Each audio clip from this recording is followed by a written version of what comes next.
Welcome to the Alcohol Minimalist Podcast. I'm your host, Molly Watts. If you want to change your drinking habits and create a peaceful relationship with alcohol, you're in the right place. This podcast explores the strategies I use to overcome a lifetime of family alcohol abuse, more than 30 years of anxiety and worry about my own drinking, and what felt like an unbreakable daily drinking habit. Becoming an alcohol minimalist means removing excess alcohol from your life so it doesn't remove you from life. It means being able to take alcohol or leave it without feeling deprived. It means to live peacefully, being able to enjoy a glass of wine without feeling guilty and without needing to finish the bottle. With science on our side, we'll shatter your past patterns and eliminate your excuses.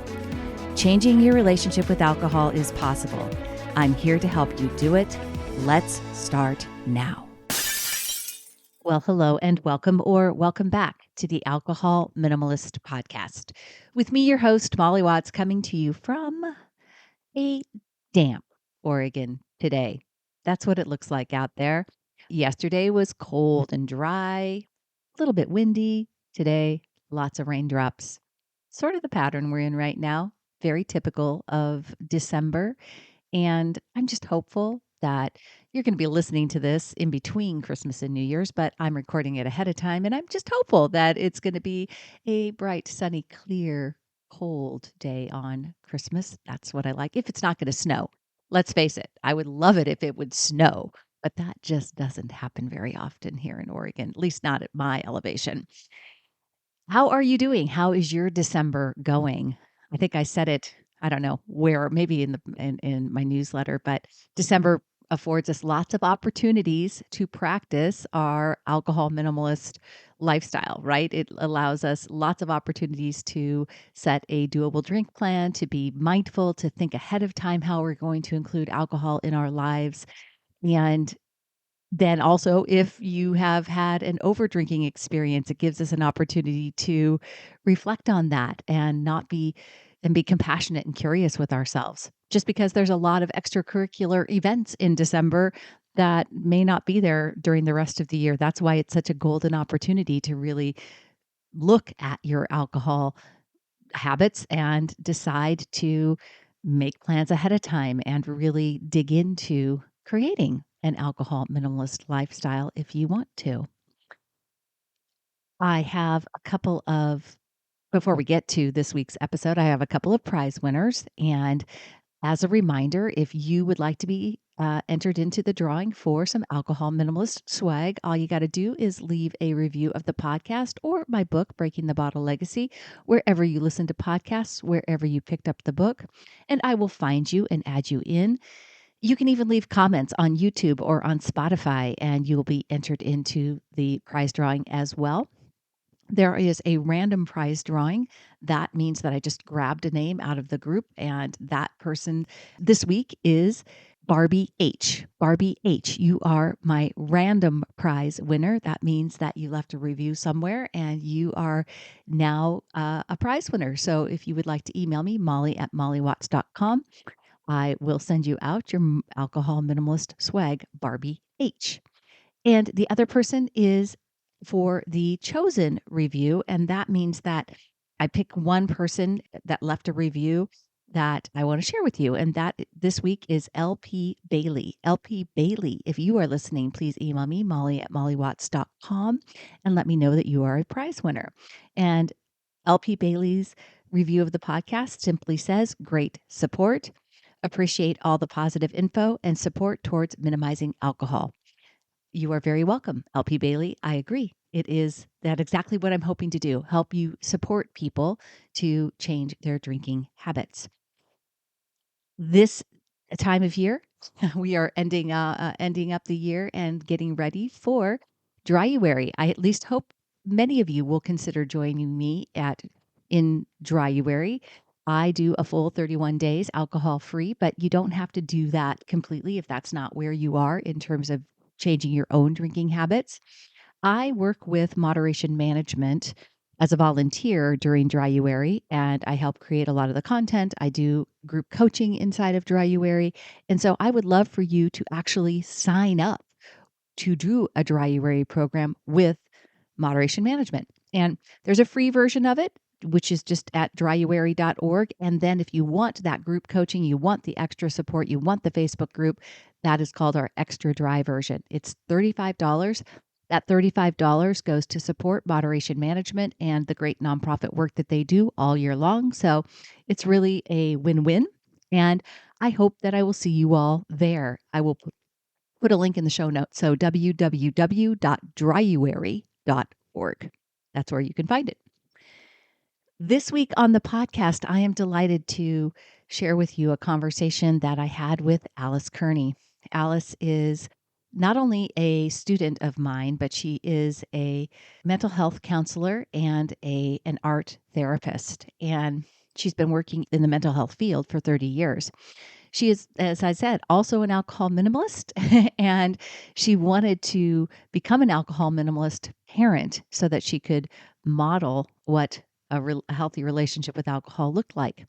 And so I really wanted to talk with Alice more, not only about the work that she's doing with kids and with families in terms of creating emotional resilience, because that is so much a part of what I teach. And very interesting that she found, that she was able to find education and information in everything that I provided that she uses not only in her life, but helped, reiterate all the work that she does with kids.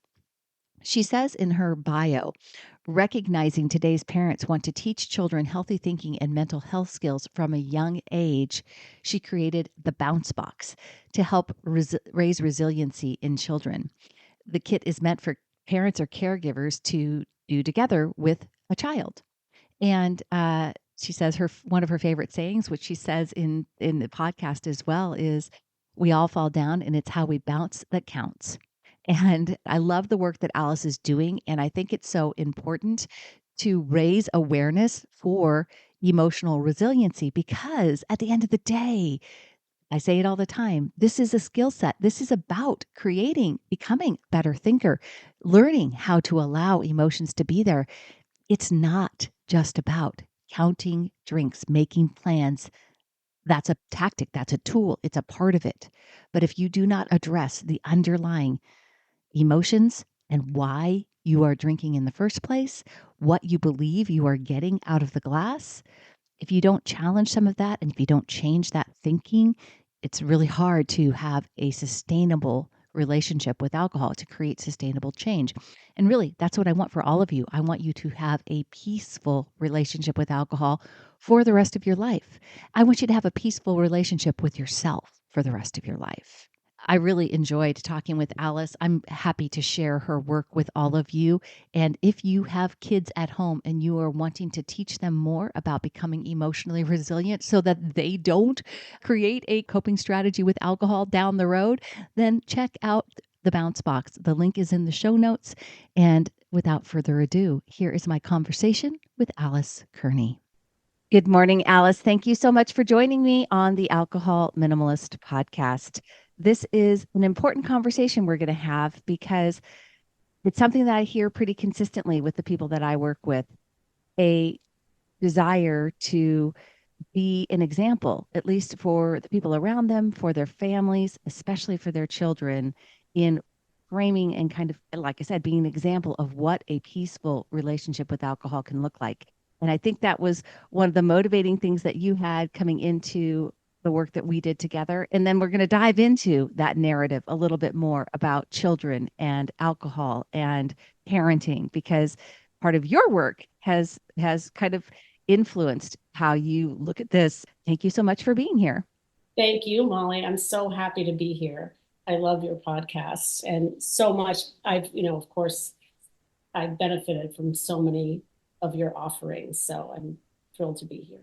Let's dig in a little bit. Let's talk first about what you do, kind of who you are, just because a lot of times, again, I want to share some of these stories with people because there's an idea around alcohol that you have to have a really big problem to actually take action and work with someone and change what you're doing. And that's really not what it's about, right? It's not that way. And so I want to talk with you a little bit more about, just tell me where you were and why you decided to take action in terms of changing your relationship with alcohol and what it's meant for you in terms of your, just how it's impacted, or even how it looks in terms of your professional career too, because that's important, where you, who you are and what you do, because I know that's kind of a part of what our conversation is. Yes. Well, so I'll start with my professional and then I'll get Yeah, into my personal. perfect. So I actually have a master's degree in art therapy, and I got that in Massachusetts. I'm there now.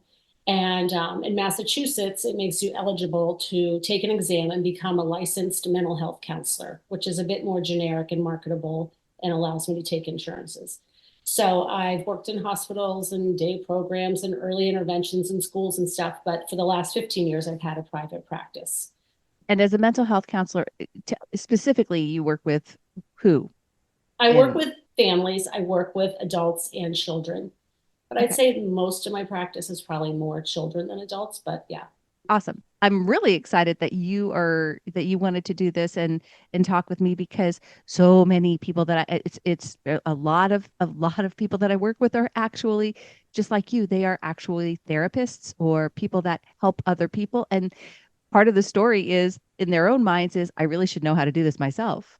Yeah, yeah, Right? definitely. I mean, I never worked in the substance abuse sort of what they Right. call that end of things, but yeah, and I come from a long line of drinkers. So my dad was an alcoholic. Unfortunately, he passed away at 55, and he had an unhealthy relationship with alcohol, and it is heartbreaking because I think if he had access to some of the skills and offerings that you offer and that are Mm. available today, he could still be with us. So it's Yeah. just really heartbreaking, and I really do want the that kind of legacy to end with me. So I came from a big drinking family. Then my husband comes from a big Irish family, not to stereotype, but they are big drinkers as well. So in a way, I felt like I grew up in a cult. Like I really needed to reprogram myself because I had a lot of messages around drinking that were unhealthy and not serving me. And I Mhm. wouldn't say I had like some sort of moment where I was like, this needs to stop. It was more similar to your story where Mhm. um, I just felt ill at ease around drinking and I wasn't sure. I just needed to educate myself more. And as I actually got older, I think I didn't metabolize it as well. So I think Mhm. when I was younger, I could have a couple drinks and like wake up in the morning and take a run and be fine. And as I aged, I was like, ugh, I call it foggy remorse because I was like, I love wait. that. Foggy remorse. Ooh, I like that. Yeah, I would wake up and it'd be like parts of the night. I'm like, I don't really remember that. Like, ugh, and I don't feel good. And I just felt remorseful and foggy headed and yucky. So, And you do have children, your own children, who you yeah, were, right? And that was kind of, like I said, I hear that a lot from parents. Like, I just not happy with what it looks like to my kids in yes, terms of how I'm including alcohol in my life. absolutely. And in so many parts of my life, I mean, my whole life, I feel really intentional and I work really hard to be Yeah. present and be thoughtful and be healthy. And then I have this one habit that wasn't, I was just very inconsistent with. So, so I found your podcast and I absolutely loved it. And so it educated me. It's sort of the equivalent of growing up in a family of overeaters. And then someone tells you the serving size is the palm of your hand. And you're like, Right. oh, I've been eating a brick of chicken every night. And you're telling me it was supposed to be, the palm of my Right. hand. That's how I found, I loved all the science and education. And then I got your book. And so all that really started to change the language in my mind around alcohol. Yeah. Um, and then I got Yeah, to I hear you. do I mean, it's fun to hear you say like a habit that doesn't serve me, right? Because I think that's probably vernacular that you've picked up along the way of, absolutely. Yeah. either in the podcast, the book, and then in step one. So yeah. Yeah. Yeah. And there's so many phrases and things like that that I picked up from you in the book and um, along my journey. So, and then I did step one. So I filled out the questionnaires and I got to meet with you individually, which felt like I was able to dig in on a little bit more of a granular level and like really break down some of my obstacles. So that felt super helpful. And then what came with that was monthly coaching sessions. And that was so amazing to me because I got to feel not so alone, connected to other people. I was inspired by them. And it just gives you a nice sense of community. So that has been so helpful too. So I felt like I got to come at it in all different directions, and each one had a benefit. Yeah. So it's just been, and now I feel like I'm a much more mindful drinker. I Yeah. feel okay. I feel much more at peace. I still have work to do, and there are times that it's still hard, but I feel like I have the resources to help me, get back on track. And I feel much more compassionate with myself. Again, this is language that you use, but trying not to be shame-based, but to be curious and compassionate towards myself when I do have like maybe the extra drink or whatever. So it's been so That's all helpful. great. I don't think that, when you say I still have work to do, I still have work to do, right? I think we all have work to do. I always have work to do. I Yeah. was thinking about that the other day, just in terms of in my corporate world, I work with seniors. And so I see people as they're aging at a further point than myself. And I just always think to myself, oh, I really hope that I'm still wanting to do, and I see examples of that. I saw examples with my own father, and I see examples of it, so I know it's possible. It's just kind of like Yes. this work, it is possible. And that's always what I want people to hear, especially in the conversations that I have with students, is these habits that we get, this automatic thinking that we have, this default that we live in. It really is possible to put drinking into that category, and it's just something that you're not thinking about, you're not paying attention to, you're not educated on, because there's a whole lot of narratives, there's a whole lot of other resources coming at you that want to tell you a different story, right? So whether Yes. it's your family history that you grew up in, whether it's the advertising community, because there's a lot of messages, whether it's social media, all of it kind of creates a story and a narrative in our minds. And it's our job to challenge that story with, and I love what you said about digging deeper and going into some of your own obstacles. I think that's really what getting into coaching and group coaching and one-on-one does. It allows us to really dig in and be Yeah. willing to challenge some of our long held beliefs, because beliefs are just thoughts that we've practiced over and over and over again, and they are actually changeable. Yes, Which, absolutely. I think yeah, AA says stinking thinking, and I definitely had some stinking thinking yeah, around right. drinking. Yeah, Yeah, right, yeah. right. And it's Well, hard to okay. change, but you can. Yeah. Yes, anything worth doing is not, first to say, this is not a magic bullet. I am not here telling people like, oh, come on in and we'll have you fixed in a month. It's not like that. But what I also think is important for people to hear is the work that we do is work that is doable and actually benefits you in other areas of your life. And it's work that you want to keep doing for the rest of your life. At least I do. That's the thing Yeah. that I think is different. It doesn't feel like I'm punishing myself, like I'm restricting myself, like I'm, just super shame based, right? Yeah. It's just doing something that I know is what I want to be, who I want to be, and creating a life that I feel very confident that I can keep doing for the rest of my life. Absolutely. Yeah. Just evolving and just continuing to be like the healthiest, most mindful person you could be. Yeah.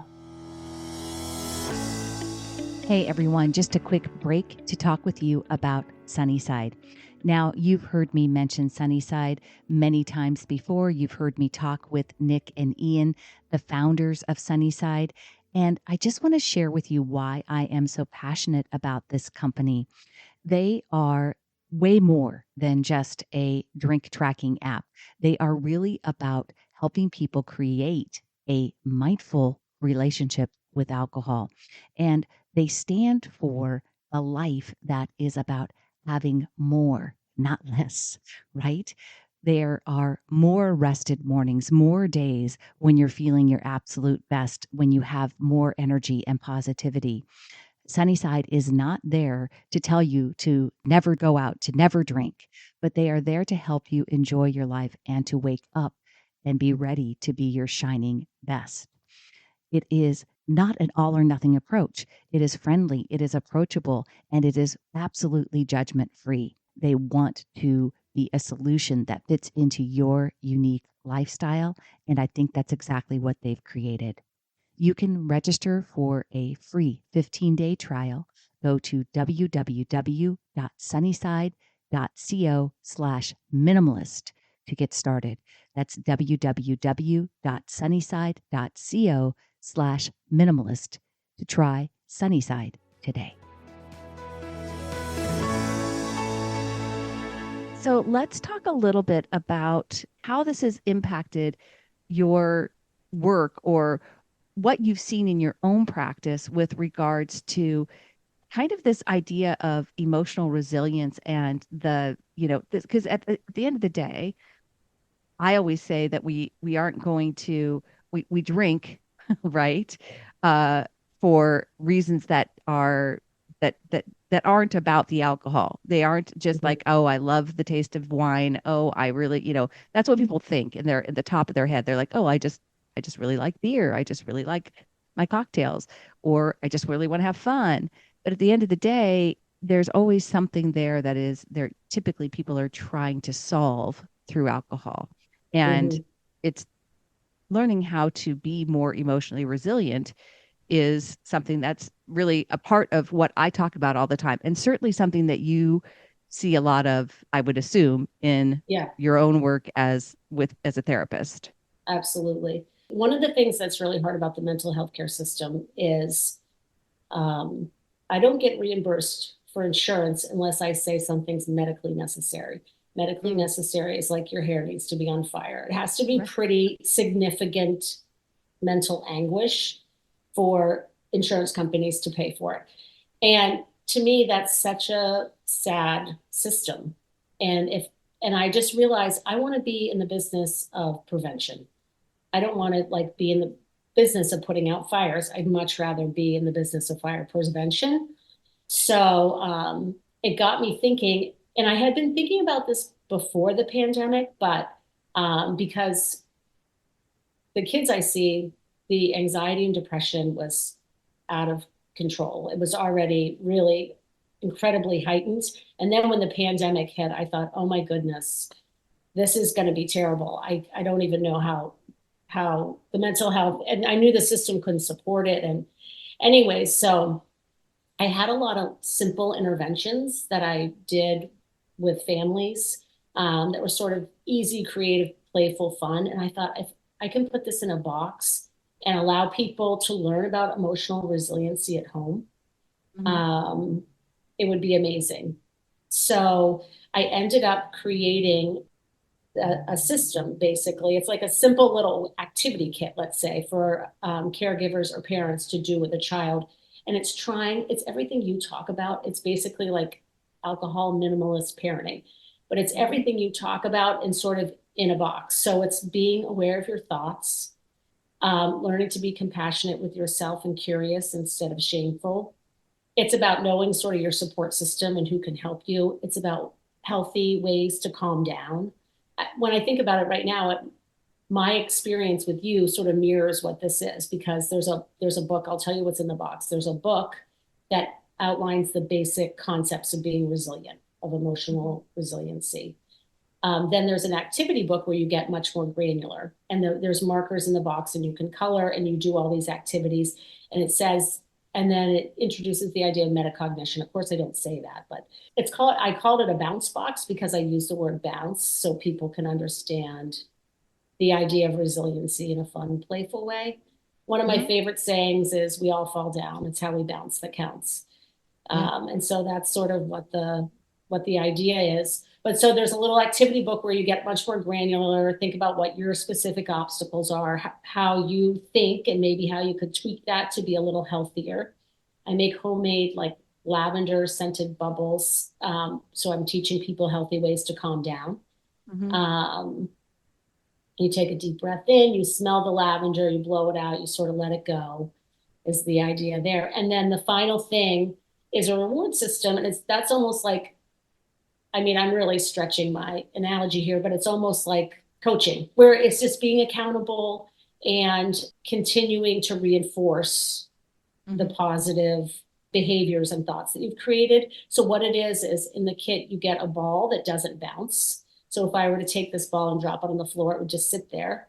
The idea Mhm. being like you fall down, but you're not getting back up. And then when you have, as you would say, neuroplasticity Mhm. and stretchy, I call them stretchy, flexible thoughts, you earn a band. The caregiver, the parent can give the child a band and you put it around the ball, and you're earning these bands for your flexible brain and your ball. As you get bouncier, your ball gets bouncier. So, and it's, the kids love the ball, and it's sort of fun because, again, I think it mirrors life because the ball is sort of wonky. It doesn't even bounce in a predictable way because it's not like a smooth surface. It's covered in rubber bands. Right. And the idea is to all the concept. I mean, I sort of needed to be reprogrammed. Yeah. So I'd much prefer to have kids learn at a really young age and have parents and families say, like, let's, maybe we don't even need to do this drinking thing. Let's learn some mental health skills and some healthy ways to think and be and act at a very young Yeah. age. So, Well, I think I mean, absolutely. I think this is part of the reason that I have things to teach people is because we aren't really taught all of mhm. this when we are in school. We are, and I had when my own children went through school. Of course, they teach kids conflict resolution, right? They teach them like a little wheel and what's going to happen if you're, but this is not the same thing because conflict resolution basically still says that that person did something to you and it's them that's the problem, right? Yeah, That's like it's not. And what as an adult and as we become more emotionally resilient and we can learn to be more in have agency over our own emotions, we realize, wait a second, nothing outside of me gets to determine how I feel about yes. it. I get to. And I do Mhm. that by how I think about it.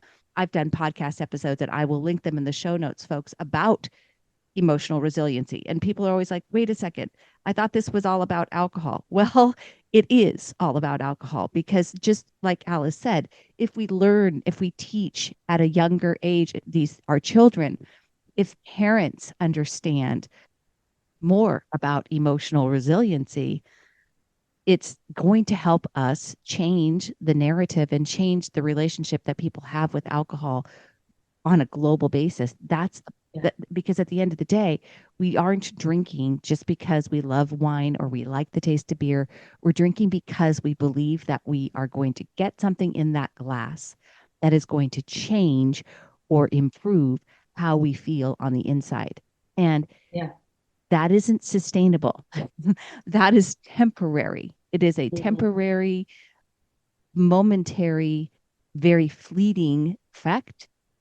And if we keep chasing that momentary, fleeting effect, of course, we're going to just run the risk of very negative consequences that happen when we overdrink alcohol, which is it's the same, just like you said, it's overeating, it's overspending, it's over, all Yeah, of us, we have coping mechanisms, and our coping mechanisms are there because we need to improve and become more flexible thinkers. I like that too. Bouncy, flexible. I wrote an article on the things that I learned from basketball and in my life and playing basketball and bouncing back was one of them yeah. because it is how we bounce that really Yes, determines what you fall down 7 times, you got to get up 8, right? yes, And yes. um, we can all stand to become much more emotionally resilient. And yes, absolutely. You keep doing the work you're doing with children, and I know you work with the parents too. I think what's beautiful about your story in particular, Alice, is just the realization you as a professional still Mhm. had work that you could learn, right? And Yeah, implement. And we all can do that. We are all capable of that. We have that capacity no matter how old we are, no matter how ingrained the stories are. You may have more work to do when the stories are really ingrained, right? But it is Yes. possible.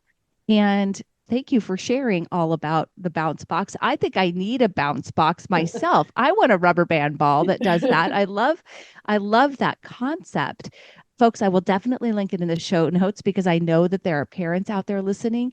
And I think that's important too. There's such a culture around, I'm reading a book right now that I'm going to be sharing later next year in 2024 with the author of that book. And it's called It's Not About the Wine, because it's Mm, all about mommy wine culture. There's a narrative that has been very prevalent and got ignited in a huge way during the pandemic, and of this whole idea that basically alcohol is what helps us get through parenting, right? yeah, which is sort of terrifying message, really. Right. And I mean, Alcohol took our what parents, Molly. yeah, right. Yeah, yeah, And what are our children learning by shirts that say, I drink wine because my kids whine, or or whatever, mommy yeah. needs more wine. Like, what is that telling them Hmm. about parenting, about what alcohol does for us? This is the kind of narrative that is existing now, which I don't even think was a part of the narrative when I was growing up. That's not what I don't think that culture was there necessarily as much, but certainly I know from my perspective, I definitely felt like my mother drank because of me, which was not true, of course, but it was a message that I had to work on as an adult to understand that it was there. Hmm. So, Yeah, and who wants, I mean, is that really I mean, no one listening wants that message to be sent to their children. no, no. And I think the message we want to say is you have every skill and tool inside of you to manage. Mm-hmm. You don't even need of course you need like a support system. That is something, I say, like, who are the grownups who can help you, or, that kind of thing. But other than that, it's all inside of you. You don't need. Right. I worked with people myself. I still do, in a way that is trying to work myself out of a job. Really. It's about trying to help people become self coaches, be able to coach themselves out Yes. of a situation and have just learned the tools and really get the tools ingrained. That's why the podcast is always here. That's why there's always assets in the Facebook group. There's free assets too, folks. If that's where you're at, perfect. Keep listening, keep engaging, because all of it helps build that skill set and improves what you're doing with your life. But absolutely. Yeah. And So, that's the same with me. I have a wait list.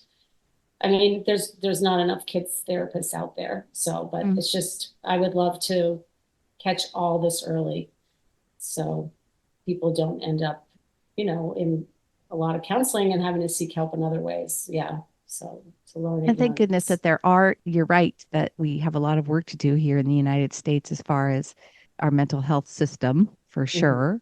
Yeah. And I think that's an important, I think we can end on that note.